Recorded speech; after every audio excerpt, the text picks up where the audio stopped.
दोस्तों आज हम बात करने वाले हैं यूरिक एसिड के बारे में। आज के समय में हर दूसरा व्यक्ति यूरिक एसिड की समस्या से जूझ रहा है। शरीर में यूरिक एसिड का स्तर बढ़ने से गठिया, जोड़ों में दर्द, बीपी का बढ़ना और किडनी की समस्याएं जैसी कई बीमारियां हो सकती हैं।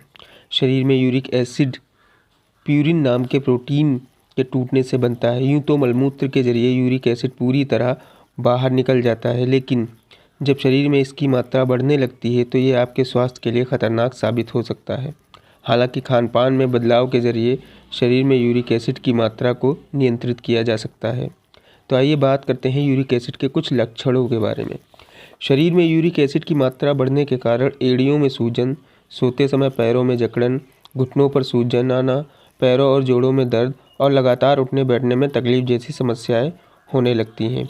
तो आइए मैं आपको बताता हूँ कि इसमें आप खान पान में क्या इस्तेमाल कर सकते हैं। तो सबसे पहले बात करते हैं अगर दाल की, तो यूरिक एसिड की समस्या से जूझ रहे लोगों को खान पान में काफ़ी सावधानी बरतनी चाहिए। मूंग की दाल में प्यूरिन की मात्रा काफ़ी ज़्यादा होती है, जिसके कारण मूंग की दाल को लेकर कहा जाता था कि इसे खाने से शरीर में यूरिक एसिड की मात्रा बढ़ती है। हालांकि एक रिसर्च से ये साबित हो चुका है कि यूरिक एसिड को बढ़ाने में पेड़ पौधों के सोर्स से प्राप्त प्यूरिन जिम्मेदार नहीं है।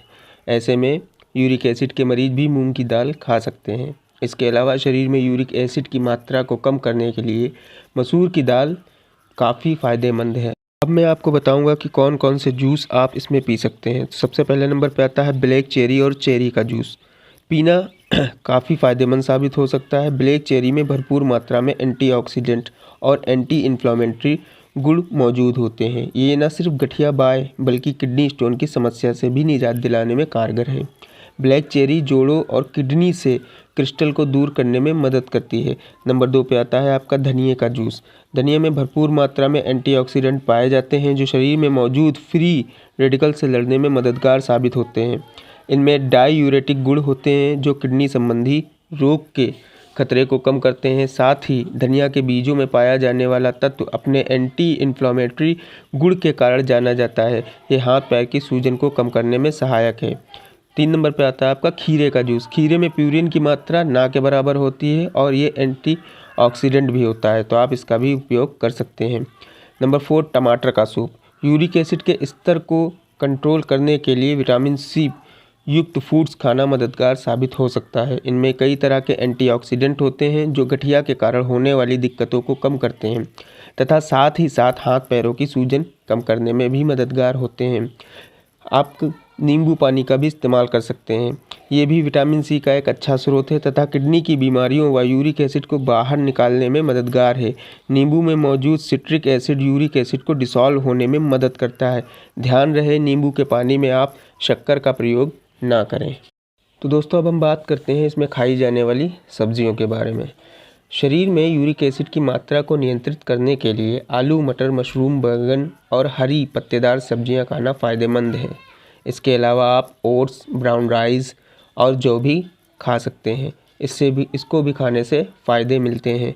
जो लोग नॉनवेज खाने में इंटरेस्ट रखते हैं या जो भी नॉनवेज खाते हैं उनके लिए ऑयली फ़िश खाना फ़ायदेमंद है। हार्ट फाउंडेशन हफ्ते में 2 से 3 बार 150 ग्राम ऑयली फ़िश खाने की सलाह देता है। वहीं Australia national health and medical research की माने तो पुरुषों को प्रतिदिन लगभग 610 mg तेलीय मछली खानी चाहिए व महिलाओं को 430 mg ऑयली फ़िश का सेवन करना चाहिए। यदि आप ऑयली फ़िश नहीं खाते तो फ़िश ऑयल सप्लीमेंट का इस्तेमाल कर सकते हैं। मछली के तेल में भी लगभग उतने ही पोषक तत्व मौजूद होते हैं। बता दें कि मछली के तेल का इस्तेमाल non steroidal anti inflammatory drugs के प्राकृतिक विकल्प के तौर पर किया जाता है। सूजन को कम करने में सहायक इस तेल के कोई साइड इफ़ेक्ट नहीं है। साथ ही अर्थराइटिस की समस्या में भी निजात दिलाने में ये सहायक होता है।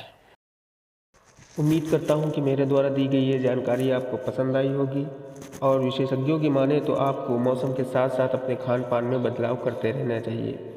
खुश रहिए, स्वस्थ रहिए। तब तक के लिए गुड बाय।